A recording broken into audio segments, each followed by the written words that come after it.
ऐसा क्यों है कि हर मसले का हल क्या इलेक्शन है? बस ये तो ताक में रहने वाली की बात है ना। सही। लोग ताक में रह रहे हैं कि मतलब ये कि कब हम आएँ, दोबारा आएँ, और फिर आने के बाद भी ये बात होगी कि जनाब पिछली हुकूमत क्या छोड़ के गई है।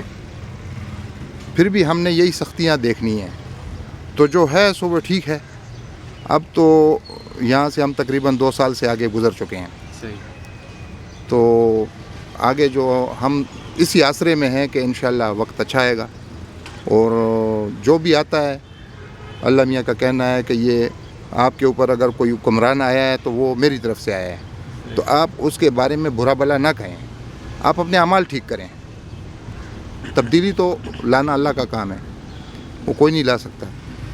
तो ये है कि अभी ये ताक में रहने वाली की बात है कि मतलब ये कि चलो यहाँ से अगर कोई चीज़ हमें कोई खाना मिल गया, कोई हमें जगह मिल गई, मौका ढूंढ रहे होते हैं, तो मौके में आने की बात है कि भाई यहाँ से शायद हुकूमत अभी डगमगा गई, हम सुनते रहते हैं। तो ये चीज़ जो है ये तो है बुरी। वो सबसे बेहतरीन बात यह है कि अगर मिसाल के तौर पे वो एक खोती थी, खड़ी थी, उसके ऊपर काफ़ी मक्खियाँ थीं, तो वो बैठी हुई थी, उसके ऊपर मक्खियाँ, तो एक बुज़ुर्ग गुज़रे साथ में से, उन्होंने जब देखा कि जनाब ये तो बेचारी अपने आप से मक्खियाँ भी नहीं उड़ा सकती, तो उन्होंने कपड़ा उठा के झाड़ के उसकी मक्खियाँ उठा दी।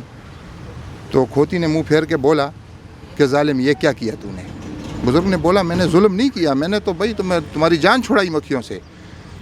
तो खोती ने बोला ये जो बैठी हुई थी ये रज गई थी, आपने इनको उठा लिया, अब और जो बैठेंगी वो भूखी आएंगी, वो हमें दबर, ये तो हम अवाम हैं, अब इसके बाद जो आएंगे वो इससे भी भूखे नंगे आएंगे, वो हमको ही खाएंगे।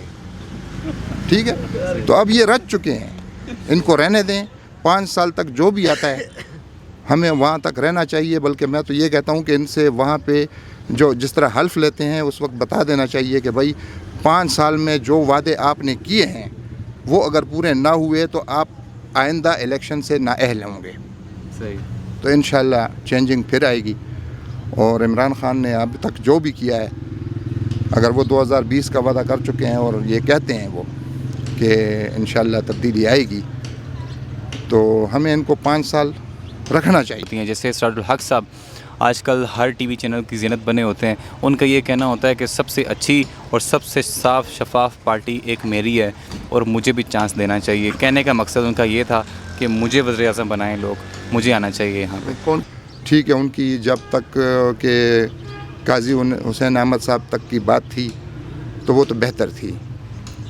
बाकी ये मैं तो समझता हूँ कि इनमें तो मुझे कुछ नहीं नज़र आ रहा संभालने वाली बात, एक भूल वाली बात है। या मौलाना फजल रहमान हो गए या ये हो गए, ये तो गर्म जगह पे पाँव नहीं रखते हैं।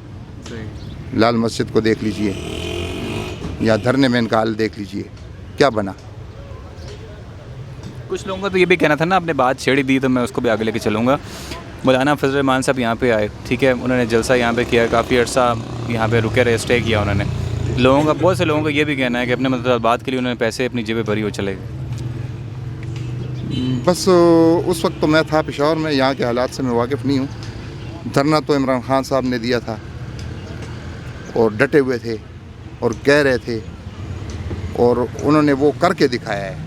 वो तो फिर हमारे पेशावर में स्कूल के ऊपर मतलब ये कि हमला हुआ, उस वजह से उन्होंने यकजहती का इजहार किया इंडिया के सामने। तो ये भी एक पॉजिटिव बात है हम सियासतदानों की, कि हमारे इन सियासतदानों की, कि ये ऐसे मुश्किल वक्त में फिर एक कलमे के नीचे खड़े होते हैं। शुक्र अल्हम्दुलिल्लाह मुसलमान है सब। इमरान खान साहब ने धरना ख़त्म किया और आगे चले गए। इनका तो मुझे कोई पता नहीं कि जनाब ये क्या इनकी डील हुई, क्या बात हुई, किस चीज़ से ये मतलब ये कि फिर आराम से उठ के फिर चल पड़े। तो बस यहाँ पे आते थे कराची कंपनी में, खाना खाया और फिर जाके उधर खड़े हो गए। तो अब चूँकि ये आ चुके हैं इलेक्शन पे, आपको पता है कितने अखराजात होते हैं, मुल्क कहाँ से कहाँ पहुँचेगा, इसके बाद क्या बनेगा। अभी तो हम 1400 में आटा खा रहे हैं, अगर इलेक्शन हुए या इलेक्शन के दौरान में ये चीज़ कहाँ तक पहुँचेगी। जिस तरह नवाज शरीफ आए तो 64 में हमें पेट्रोल मिल रहा था, अभी हम 119 में ले रहे हैं। जब वो जाने लगे थे उस वक्त भी यही हाल था। صحیح. اب یہ جانے لگے ہیں، میرا خیال ہے ان کا بھی یہی حال ہے، تو ان کو رہنا چاہیے ابھی 2-3 سال تک، اور اللہ بہتر کرے گا انشاءاللہ، اللہ بہتر کرے گا. جو ہیں وہ ٹھیک ہیں، ان کو 5 سال تک رہنے دیں تاکہ ملک میں بھی کچھ آئے. تو اب جیسے تیسے ہے وہ تو گزر رہی ہے، روزی کا وعدہ تو خدا نے کیا ہے، روزی تو ہمیں مل رہی ہے. اگر ہم کہتے ہیں کہ کم ہے یا یہ نہیں ہے وہ نہیں ہے، ہر کوئی اپنے آپ کو صحیح کرے. ہم اگر اپنے آپ کو صحیح کریں گے، ہم اگر وہ جو کہتے ہیں اس طرح چلیں گے، مہنگائی تو ہم نے کی ہے. آلو تو وہیں پہ اگ رہا ہے، اسی کھیت میں آلو اگ رہا ہے، تو آج 70 روپے کیوں ہے؟ جو 20 روپے تھا وہ 70 روپے کیوں ہے؟ وہ تو وہیں پہ اگ رہا ہے، وہ تو اللہ میاں اگا رہا ہے، کیوں مہنگا کر رہے ہیں؟ تو یہ تو ہم اپنی طرف سے کر رہے ہیں، مہنگائی تو ہماری اپنی طرف سے ہو رہی ہے. پیٹرول اگر آ رہا ہے یا مہنگا آ رہا ہے یا کچھ آ رہا ہے تو یہ 2 روپے 4 روپے کی بات ہوتی ہے. ایک ٹرک میں ایک آلو تو نہیں آتا نا، یا ایک بوری آلو تو نہیں آتی. اپنے طرف سے کیوں آ رہے؟